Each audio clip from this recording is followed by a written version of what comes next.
Kwenye muziki bilioni 1 ni hela ndogo sana ambao unaweza kujenerate ndani ya mwaka mmoja kama utawekeza vizuri. Katika mwaka mmoja bilioni 1 ni hela ya kawaida kama uwekezaji utakuwa vizuri. Mambo vipi mtazamaji wa Bongo Plus TV? Karibu sana kwenye exclusive interview bana. Mimi naitwa Victor Madaha, behind the camera yuko Rizki bwana. Bahati nzuri sana leo bana nimemtembelea bana mtangazaji mwenzangu kabisa Elmando, mzee wa kuachana, mzee wa recap na Mando. Brother kama kawa ndugu yangu. Unyama nimependa utambulisho huu mzee. Mzee wa kuachana. Na achana watu gani? Hivi inakusababisha wakati mwingine misunderstanding na nini unachofanya? Ameniharibia mahusiano mengi sana na washikaji zangu ambao ni wasanii. Na kwa sababu mimi wakati naanzisha nilikuwa najua hicho kitakuja kutokea. Kwa hiyo nilikuwa haijanisumbua sana kwa sababu nilikuwa najua hicho ambacho ninachokifanya. Kuna watu watapenda, kuna watu watachukia. Na ambao watachukia maana yake hawezi kuwa watu wako tena wa karibu. Hawezi kukuweka tena karibu. So I know that nimepokea ilivyo bro. Naendelea kufanya kazi tu. Mimi as long as nafanya kazi. Zamani utaratibu wa kuachana wasanii ama kuambia ukweli ilikuwa mara nyingi sana media kwa zifanye hicho kitu. Kwa nini uliona kwamba natakiwa nije na hichi kitu na niwaambie ukweli wasanii? Unajua media nyingi zilikuwa zifanyi hivi kwa sababu naweza nikatumia kauli hii ikaonekana mbaya, lakini trust me bro, kwa sababu ya uchawa. Hilo la kwanza. La pili, watu wengi wa media, kwa mfano wewe ni mtangazaji, una platform na connection ya watu wengi ambao wanafanya vizuri, si ndio? Ya watu wanaojua biashara ya muziki. So wasanii wengi walikuwa wanaenda kwa watu wa media, wanasimamiwa na watu wa media. So huwezi kumsimamia msanii wewe uko kwenye media ukaruhusu hiyo media ikamkosoa msanii. Umeshanielewa? Na ni kitu ambacho kinaathiri sana kwa sababu mapungufu mengi ambayo yanatokea sio kwamba wasanii wanafanya makusudi, kwa sababu hawaambiwi na hawajui. Na watu wa kuambia na kuwarekebisha ni media. Media ni mimi ni media personality. Unanielewa vizuri? Sasa tutawaambia vipi? Na ukiwa karibu na msanii unaanza kumuogopa, unataka kuleta uchawa. Hicho ndio kitu ambacho mimi kilisababisha nikubali hata kupoteza mahusiano. Na mimi nakwambia ukweli, wasanii wengi wana mapungufu mengi sana wakubwa. Na asilimia kubwa ya wasanii wote, asilimia 90 ni wasanii ambao wameanza kuwa mastaa kutoka mtaani. Yaani ustaa wameanza, yani wamepata ustaa wameanzia mtaani. Hawajaenda shule. Ukija Bongo hakunaga sehemu natoa elimu, kutoa semina kwa ajili ya wasanii. Namna ukienda Ulaya kwa mfano, hata unaona wachezaji wa kina Ronaldo kina nani? Wale wana sehemu za shauri na sehemu za counseling. Unawezaje kwenda ustaa? Unawezaje kwenda pesa ukipata pesa nyingi kwa sababu wanalipwa hela nyingi sana. Ili usije kiburi. Kwa na hela mzee, kwa mfano leo wewe hapo ndugu yangu una kama bilioni 1 mfukoni. Unawaza uende ukale bata tu. Kwa sababu hamna kitu unafikiria kwa umri wako. Unafikiria kwanza ni ile bata alafu mambo mengine yaje. So hivyo vitu vinaweza vikapelekea ukafanya vitu ambavyo ni kinyume. So unakaa na mtu wa kucancel na kumwambia, "Oya Victor, sikiliza. Hizi hela zinapotea na zikipotea hazirudi. Unachotakiwa kufanya nini? Wekeza. Jenga sehemu nzuri za kufanya biashara, fungua biashara kali." Sasa shida ya wasanii huku Tanzania hatuna sehemu ya seminar. Wasanii wetu hawaambiwi, kuna sehemu za counseling, hawapewi ushauri namna ya kuhandle star, umaarufu, namna ya kuhandle pesa wanazozipata kwenye umaarufu. Ndio maana unakuta vitu ambavyo vinafanyika vingi vinafanyika kienyeji. Sasa watu gani wa kuweza kuambia wasanii hiki unachofanya ni sahihi, hiki unachofanya sio sahihi? Ni sisi ambao ni media ni sisi. Ndio maana nikaona kuna haja kuwa na sehemu ya mrengo. Na nimependa watu wengi sana sasa hivi wanafanya. Na pia inapunguzia mimi maadui kwa sababu umepigwa na watu 10, utamfuata Elmando peke yake. Umezungumza kweli hicho kitu cha msingi sana. Umeinspire watu wengi. Kuona watu wanafanya kile ambacho unachokifanya wewe katika career ile. Wengine pia ni online media tunafanya nao kazi na mainstream pia imekuwa ni kama utaratibu. Sasa unaona mpaka watu kwenye mainstream wanaanza na wenyewe kuachana pia. Kuna ile wanakufuata bana na mimi nataka nifanye ninachokifanya ama una bless tu bana iende hivi. No. Yaani nikwambia kitu moja. Mimi kwa mfano watu wengi walikuwa wananipigia wananiambia unawezaje? Mimi nakwambia kweli. Kipindi cha nyuma watu wengi watangazaji wengi walikuwa wananiambia unawezaje? Nikamwambia mimi sifanyi kwa ajili ya kutafuta maarufu wala nipate sifa. Mimi nafanya yani wewe Victor, wewe ndo unajua kabisa. Mambo aloanzisha taratibu ni Elmando. Hiyo inatosha. Yaani hahitaji nije nimruhusu mtu. Alafu mimi siwezi kumzuia. Na hii unakuwa unawa-inspire watu Yaani watu wengi wanafanya hawezi kukuambia bwana mimi nilikuwa nimeiga kutoka kwako, nimependa unachofanya. Lakini wewe unaona kabisa kwenye nafsi safi.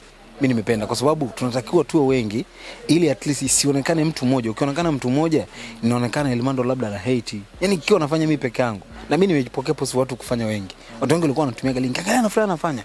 Angalia anafanya. Sasa mimi nifanye nini? Nimebaki sasa kwa hiyo acheni wafanye. Kwa sababu inasaidia hata mimi. Watu wengi hawezi kuniattack mimi na mimi napoa kidogo. Watu walikuwa wananiattack sana. So hiyo pia inasababisha pia kama ni kubadilisha game, tunabadilisha game wengi. Mshanielewa? Kwa mimi napenda kiukweli na wala hakuna mtu aliyokuwa ananifuata na mimi siwezi kuzuia. Kama kuna watu watakuja hata milioni 10, acha tufanye kwa sababu mimi nilitaka tufanye ili at least kama tunabadilisha kitu kwenye game, sisi ndio tunaonekana tumebadilisha. Mshanielewa? Yaani sisi hapa tukikaa leo Victor, tunaonekana washikaji online wale wana nguvu mwanangu. Yaani wale mwanangu unaweza kuongea jambo likawa mwanangu. Sisi tunafollow, mshanielewa? Sio lazima mainstream. Zamani ndio ilikuwa tunaamini mainstream. Sasa hivi ukiwa na platform ukaandaa content yako ambayo ni unique, watu wakaipenda, bro, tunaondoka. So hiyo ndio kitu ambacho pia kilisababisha mimi nikawa na power ya kufanya hicho kitu. Yes. Sawa. Mando bwana, mimi nimekutafuta bwana, nikasema kuna haja ya kulizungumzia hili. Na mimi wakati naona hizo stories zinaenda nikasema kabisa ni kwa kile ambacho amekitengeneza Mando na anachokizungumza na watu wanakipenda, kuna haja ya kuuliza pia. Swala la Ibra kuondoka Konde Gang na namna ambavyo sasa hivi wanavyotamkiana maneno, mfika mpaka BASATA kuitana chumbani, huyu si anazungumza una hiki, yule unaninyanyasa, huyu anataka alipo bilioni 1. Kwako wewe kwanza ni nini ambacho unakiona katika hili? Mimi ninachoona kitarajia mimi nilikuwa najua kwamba Ibra wamesha muda tu toka mwezi wa ngapi huko, nilikuwa najua Ibra na Konde hawako vizuri. Nilikuwa najua sio kiki. Sio kiki bana. Yaani kwamba ile kiki? No. Hii ni kweli. Nilikuwa najua kwamba Ibra na Harmonize wako vizuri. Ila sikuwahi kufikiria, mimi nilikuwa najua kabisa watamaliza tofauti zao. Kwa sababu nilikuwa naamini still bado Ibra anamtegemea sana Konde. Yaani Ibra hajafika level ya kusema sasa nijitegemee. Hajafika huko. Bado hajafika. Bado. Yaani bado kwa asilimia kubwa sana. Wala hiyo tusipepese macho wala kudanganya. Ibra kusema anajitegemea bado. Muziki unahitaji hela bro. Muziki unahitaji uwekezaji. Siongee kwa ubaya. Ibra anasema mama yake anaumwa. Anaomba watu wamshangie akatoe akamsaidia mama yake malipo. Tupokee vibaya kwamba ni kitu ambacho ni kibaya sana kwa mtu kama Ibra ambaye yuko kwenye lebo ya Konde Gang. Leo ana uwezo wa kumlipia mama yake hata hela ya matibabu. So sad bro. Sasa mvuta picha. Hiyo anakueleza hivyo. Je, ataweza kusimamia kufanya brand promo za muziki, kufanya video, kila kitu unachotakiwa kufanya kwenye muziki, uwekezaji kwa muziki ataweza? Ukubwa wa jina la Ibra hapo ukubwa wa jina la Ibra miaka 4 sasa hivi 5 ndani ya lebo, huna uwezo hata kumtibu mzazi na jina lote lile. Inamaanisha nini hasa katika sema anafanya kazi? Inamaanisha sehemu ambayo ilikuwa unafanya kazi haijamnufaisha bro. Hiyo ndio ukweli. Haijamnufaisha kabisa. Na hiyo tunajua. Muziki bongo kulipa wanalipa wachache sana. Yaani bongo wasanii ambao wanalipwa vizuri na muziki ni wasanii wachache. Niamini mimi. 10 yani inawezekana hata 10 wasifike. Yaani msanii anaweza kaendesha maisha yake akanunua gari kupitia muziki. Ushaelewa? Akanunua kiwanja hata kaanza kujenga. Ushaelewa? Kupitia muziki. Akaona uwezo yani wa kufungua biashara kupitia muziki. Bro, hawafiki 10. Wasanii wengi wanapata hela za kula tu. Balisha mboga. Gari yenyewe utaambiwa kanunuliwa na kampuni fulani inamdhamini kamnunulia gari. Ushaelewa? Basi lakini asilimia kubwa ya wasanii Tanzania muziki hauwalipi. Ushaelewa? Mpaka Ibra. Ushaelewa? Kama muziki hawalipi, muziki haulipi na hata kwenye lebo azipati hela kupitia muziki, niambie Harmonize angefanya nini? Ibra tunarudi kwa Ibra. Harmonize yeye ameamua sawa, iende hivyo. Ibra kuamua kuondoka ni maamuzi sahihi sasa. No, sasa hakuna kinachofanyika. Solution leo mwisho siku mimi naomba kitu kimoja. Umeona Ibra ngoma anazofanya? Unakuta katika hizo ngoma 10, ngoma 5 au 4 ndio ile imetoka Konde Gang. Ngoma 5 au 6 kapambana yeye mwenyewe zitoke. Kwa pesa yake mwenyewe. Maana unaona kuna nyimbo nyingi azitoa hata ile Konde Gang worldwide usikii. Sasa unasikia sio nini sio maneno yake ile, kuna jingo fulani anatumia. Haitamki tena. Ukiangalia hiyo umeanza kusikia kwenye ngoma ngapi? Ngoma nyingi. So unakuja kuangalia katika nyimbo, unajua ilivyo kwenye lebo. Mnaweka mkataba kwa mwaka tunatoa ngoma 5 kwenye lebo. Si ndio? Lakini unaweza kutoa ngoma 5 zote zikabuma. Zote unaweza kutoa zikabuma. solution zisiende, lakini wewe ukaona jamani, ili nisikate tamaa lazima niongeze viporo vingine. Lebo inaniambia ngoma 5, lakini mimi naona ngoma 5 hazitoshi, ngoja niongeze ngoma zingine ili niendelee kuwa kwenye cycle ya kuzungumziwa. Zile sasa ambazo utatoa wewe ambazo hazipo kwenye lebo ndio zinaenda. Unaelewa? Sasa kwa sababu lebo wanakata percentage yake, unahisi watakuacha? Lazima na wewe Watakata wapi kwenye hela ambayo wao hawajaweka hela? Sasa wewe unajiangalia, mimi katika nyimbo ambazo mimi ndo nimetumia hela yangu, lebo wanachukua hela. Kwa nini? Kuna faida gani mimi kukaa kwenye lebo? Unaelewa? Lakini katika uwekezaji pia unakuta katika asilimia kadhaa hawashuti video ambayo ina hela kubwa. Video labda nashutiwa na mimi mwenyewe naweza nikagaramia. Unajiona kama mimi naweza nikatoa ile hii ya video, wao wanashindwa kuitoa. Kwa nini endelee kukaa? Kwa mimi naona maamuzi ya Ibra kwa sababu ya maendeleo ya lebo, usimamizi wa lebo. Pia unaangalia kwenye Konde Gang pale wasanii wengi wameondoka, wanalalamika. Kwa maana yake ni kwamba hakuna mtu ambaye alikuwa safe. Kama wale wote wameondoka na walikuwa wanalalamika, mpaka Ibra, maana yake ni kwamba Ibra pia alikuwa kwenye tatizo. Sasa mimi kuondoka ni mtu yeye ndo amejua sehemu gani ambayo anaweza kaenda ka promote muziki wake. Kwa kuondoka kwake ni jambo zuri kama atapata management nzuri, atapata mwekezaji mzuri ambaye anaweza kuwekeza. Kwa sababu malalamiko ya Ibra Harmonize hawekezi. Na sisi tunaona au wewe uone mzee? Tunaona kila anachofanya. Kama hawekezi unahisi nini kifanyike? Abadilike labda. Anabadilika vipi na wakati umekaa miaka 5 hujawekeza? Maana yake ni mazoea sasa, si ndio? Sasa nitaendelea kuishi hivi. Maisha magumu, nalalamika mama anaumwa hana hela. Na mimi ili nilipo hela lazima nifanye kazi. Na ili nitoe kazi lazima wawekeze. Sasa natoa kazi, uwekezaji hamna. Huku nadaiwa hela za kumlipia mama, nadaiwa hela ya kodi. Lebo inakata hela zake. Sasa nafanya nini hapa? Kuna hili ambalo Ibra mkataba wake unavyosema kwamba anadaiwa bilioni 1 atoe. Kwa namna ambavyo Konde Gang unaiona imewekeza pesa yake pale kwa Ibra, kuna haki ya yeye Ibra atoe hiyo bilioni 1. Na kingine pia hapo kwenye muziki wa Ibra inadaiwa pia kwamba Konde Gang walikuwa wakiwekeza milioni 7 mpaka kwa mwaka, kwamba ndio pesa alikuwa analipa. Kwa watu wa karibu wanazungumza hivyo. Nini hapa kwanza tuanzie kwenye net worth ya Ibra. Mimi nakuuliza tu wewe. Yala hii issue ya kusema bilioni 1 inatosha au haitoshi? Nikuulize wewe. Thamani ya Ibra ni shilingi ngapi sasa hivi? Unajua kumkadiria mtu net worth yake ni bila kumoja. Ukifanya muziki ambao umefanya uwekezaji vizuri kwenye muziki, bilioni 1 ni hela ndogo sana, ambao unaweza kujenerate ndani ya mwaka mmoja. Kama utawekeza vizuri katika mwaka mmoja, bilioni 1 ni hela ya kawaida kama uwekezaji utakuwa vizuri. Ushanielewa? Ile Ibra ni hela mzee. Ibra? Mimi nawaambia watu ile Ibra ni hela. Ni pesa kwa namna yeye mwenyewe. Yaani yeye alivyo, ile talent yake, ile ni hela tupu. Akipata mwekezaji mzuri pale, ile ni hela kubwa sana. Unakuta pesa sana. Yaani utatengeneza pesa. Angalia muziki wa Ibra sasa hivi. Licha ya kusema kwamba uwekezaji ni mbaya, si ndio? Angalia toka aanze muziki mwaka huu. Mwaka huu kafanya remix ya Wivu. Ndio wimbo wa Singeli ambao ufanywa challenge zaidi kupitia verse yake ya Wivu. Unakuja kwenye wimbo kama copy and paste, tunaangalia ngoma inavyofanya vizuri. Achana hizo, kuna ngoma katikati ambazo zimefanya vizuri pana. Sasa ivute picha msanii hawekezewi, hakuna promo inafanyika. Sasa vuta picha, wawekeze, wafanye promo kali. Huyo bro tutakuwa tunazungumza kama anavyozungumza. So Harmonize anajua kabisa hii ni hela.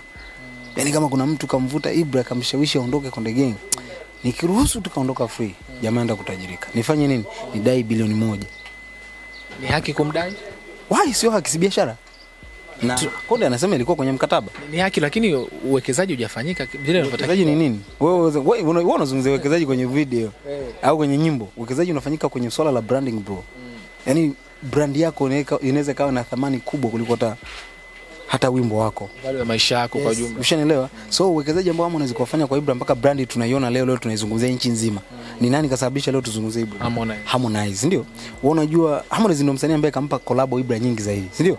Wewe unajua Harmonize anachaji collab shingapi? Yaani kuuliza wewe collab moja ya Harmonize unajua bei? Ni bado si hapa. Si ndio? Kampa collab ngapi?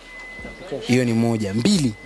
Harmonize kampromote sana Ibra kupitia social media zake wakati anamtambulisha. Wakati anaanza pote, achana na hii juzi mwaka huu baada ya kwanza kupishana nako. Kote nyimbo zote za Ibra Harmonize anampost Ibra na nini, maneno kibao kumsifia. Je, unajua thamani ya kumposti mtu kwenye page kama ya Harmonize? Bei gani? Je, unajua Harmonize alikuwa anatoa shilingi ngapi kwa ajili ya nauli? Hiyo kodi Ibra anasema alikuwa anafuata kodi kwa Harmonize, unajua ni kwa shilingi ngapi? Swala la kula kila kitu unachokipiga. So usipige mahesabu uwekezaji kwa Harmonize kwamba aende akafanya video South, aende akafanya video Marekani. Harmonize kamwandelea Ibra Show Mbagala. Si unakumbuka? Kamwandelea Ibra Show Mtwara. Si unakumbuka? Harmonize kampeleka Ibra Marekani kwenye tour. You remember that bro? How unakuja kuniambia mimi uwekezaji hamna? Unataka uwekezaji uwekeze kwenye nini? Kwamba akafanye video kali kwenye gorofa juu. Ndio utasema huu ni uwekezaji kwenye gorofa? No. Video muziki kwa sasa hivi tunafanya muziki hata video lyrics. Naweza nikakaa nawe hapo kanishoot video kali, tukanema tayari hiyo ngome imeenda. Lakini uwekezaji tunataka ni nini? Wewe unazungumza nini kwenye swala la uwekezaji? Uwekezaji wa msanii unazungumzia nini? Ibra alikuwa anatembelea BM. Kajiona baadaye kwa anatembea Crown. Kanunua yeye mwenyewe kwa pesa yake nasema. Hela katoa wapi? Muziki wake labda. Muziki nani kawekeze kafanya huyo hapo? Konde Gang. Si ushanielewa vizuri. Yaani chochote unachokifanya as long as uko Konde Gang. Usiseme nimenunua kwa hela yangu. Ushanielewa? Kuna kitu ambacho ukiangalia nyimbo ambazo zimeenda zaidi za Ibra ni zile ambazo kafanya na Harmonize. Lakini kuna kitu ambacho watu wanakiona na ndo kila ambacho image iloko nje watu wanaamini hivyo kwamba of course mimi nipo kwenye label lakini katika vitu ambavyo ninavyofanya mimi vinaenda huko mtaani ni effort yangu mimi nguvu. The same kwa Vanilla. How sure you are? How sure you are? Naona collaboration anazofanya nje huko. Unaona kabisa naona kama naona ni nguvu ya msanii. Nisikilize, yule msanii kasainiwa. Ndani ya Konde Gang. Unahisi anaweza karuhusiwa kufanya collab bila label kujua? Au unahisi Ibra anafanya muziki label yake haijui? I think mimi kapewa labda freedom. No, nimeuliza tu swali kwa sababu kama nisikize maana yake ni kwamba wewe uko kwenye mkataba. Kama utafanya muziki label yako haijui, ni hasara yako kwa sababu mimi nitakata percentage yangu. Sio yani Ibra hata kama akafanya muziki vipi, yeye kaamua kufanya. Lakini Konde Gang baadaye wanakuja ukanda nini? Asilimia zao za label. Hasara ni nani? Msanii Ibra, si ndio? Kwa kama alifanya hivyo kwa matakwa yake, na maana ni kosa lake. Umeshanielewa vizuri? Ndio maana nimerudi mwanzo nimesema Ibra kama anaona anaweza kufanya kazi hivyo yeye lebo isimamii, anaona ni bora niondoke, lakini tusiangalie uwekezaji kwenye nyimbo tu. Tunaangalia lifestyle ya msanii. Ibra ni miongoni mwa wasanii ambao ni wana thamani. Sio hata maisha yao expensive. Hatuwezi kuzungumza Ibra anazungumza kama msanii wa mtaani, lakini nani kamfanya tumuone Ibra na thamani? Je, aliwekeza nini? Muda wake, hela zake, kila kitu cha kwake. So tusi criticize hicho alichokifanya Harmonize kwa Ibra kwa kuonyesha kwamba Harmonize hajawekeza chochote. Tunakosea. Lazima tumpe credit Harmonize kwa kukuza hiyo brand ambayo sisi leo tunakaa hapa tunaizungumzia. Tunazungumzia kwa sababu kwa mfano mtu kama Rayvanny au Mbosso alikuwa na uwezo wa kujitapa akasema mimi sijatolewa na Diamond. Mimi nimetoka mkubwa nawe. Rayvanny nimetoka Tip Top. Diamond hana jeuri. Lakini Harmonize tulikuwa tunafahamu Harmonize before Diamond. Hapana, si ndio? Zuchu ulikuwa unamfahamu Zuchu before Diamond, lakini Divoice ulikuwa unamfahamu before Diamond. So utasema mimi sijatolewa na Diamond na haki, lakini kuna mtu hawezi kusema sijatolewa na mtu fulani.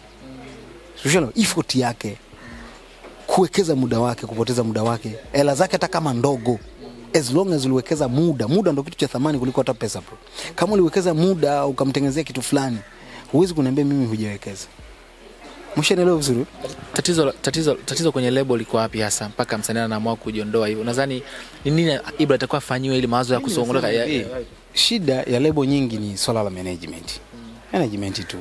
Namna ya kuorganize vitu, communication na wasanii, namna ya kuongea na wasanii wako. Ushanielewa? Unaongea vipi na wasanii wako? Ushanielewa? Wewe unamthamini vipi msanii wako akipata tatizo? Unaona Ibra anacholalamika mamake anaumwa. Kwa inawezekana mistake ambayo kaifanya Harmonize ni hii imemgharimu. Huenda labda hajampa thamani Ibra kwamba mzazi wangu naumwa. Harmonize angeondoka bwana, mtu ndo kumsalimia mama. Unaelewa? Twende wote. Wakafika pale hospitalini, mama shikamoo. Mama bwana sitongochela hii hapa. Si bado napambana na watoto zako. Tukipata chochote tunakuletea tena. Ibra angelalamika. Lakini Ibra naona ile thamani ya kama msanii sipewi kwa sababu mimi sitritiwi kama mfanyakazi. Sio ndio maana nakwambia shida ya label nyingi ni management.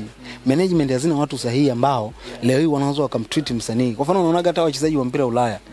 Unaona wanavyotreatiwa bro. Yaani mchezaji kama malaika. Sasa yule mchezaji wote angoja anambia atapata ushawishi. Ndio maana mchezaji anaweza kalia mimi ukimuuliza leo Saka wa Arsenal anamwambia aondoke Arsenal anamwambia wewe maisha siwezi kuondoka. Na anajua kaza Arsenal anaona mafanikio kuliko Madrid. Kwa nini? Treatment.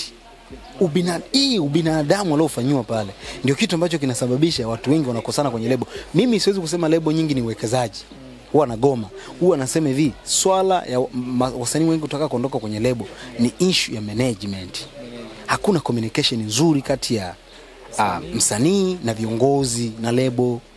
Hapo ndo mistake. Ndio maana nimekupa mfano. Light Ibra leo Harmonize angeondoka kaenda kwa mama yake hata kama hajampata 100, lakini angeondoka tu kwenda kumsalimia. Ibra asingelalamika bro. So kama ni mwekezaji wa nyimbo unacholalamika, kwani yeye Harmonize kaanza kukataa kuwekeza leo?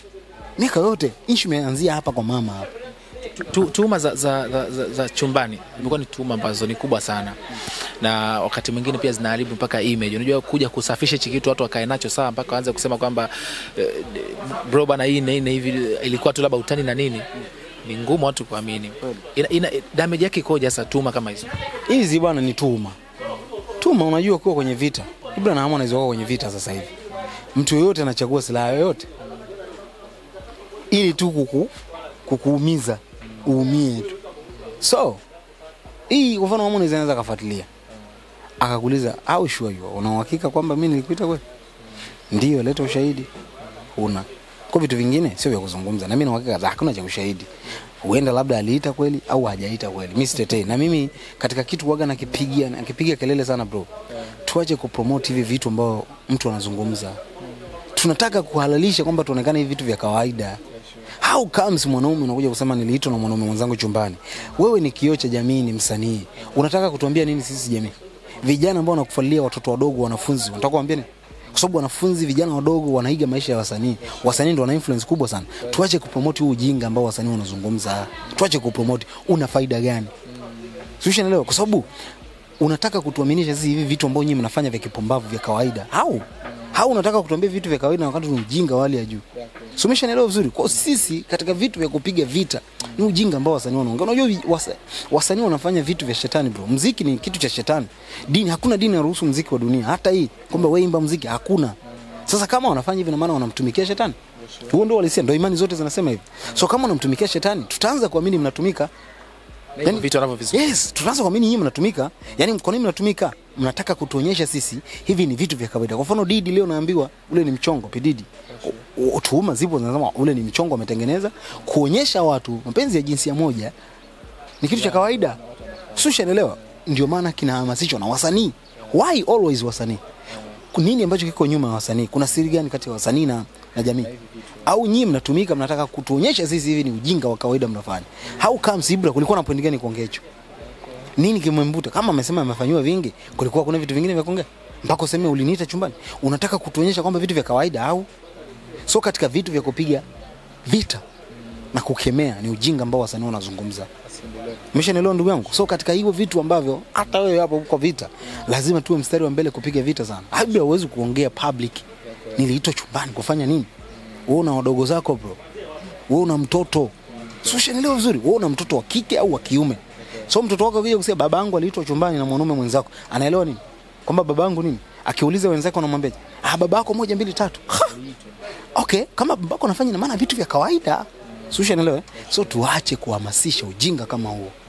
Na hapo ni moja katika kitu kakikosea Ibra. Ni hicho hapo.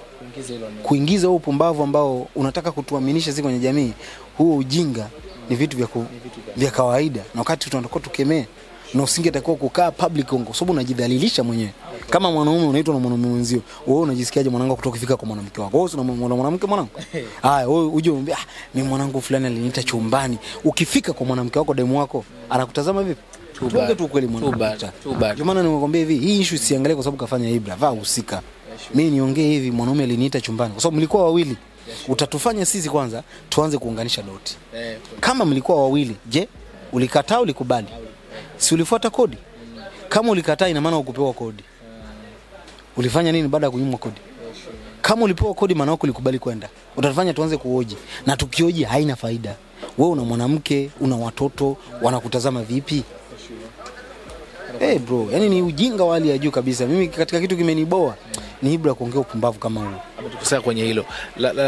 Kusili la Harmonize na Ibra. Unadhani nini kifanyika sasa ili kuweza kulimaliza hili?